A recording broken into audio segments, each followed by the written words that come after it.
Então, pessoal, verifica direitinho antes de você levar qualquer coisa na assistência técnica e gastar dinheiro sem a necessidade, né?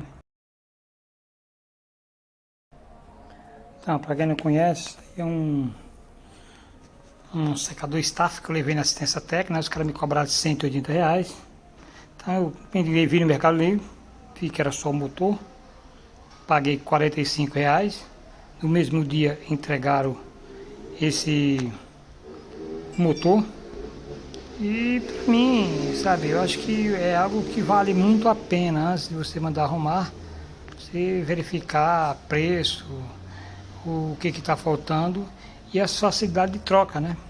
Fui no YouTube e verifiquei alguns colegas como que é que faz a troca. Você vê, só tem 2 fios, cortei os 2 fios, emendei automaticamente, entendeu? Depois fui só fechar ele, entendeu? E tá aí, prontinho, por R$ 45, um valor que me cobraram R$ 187 para arrumar um secador.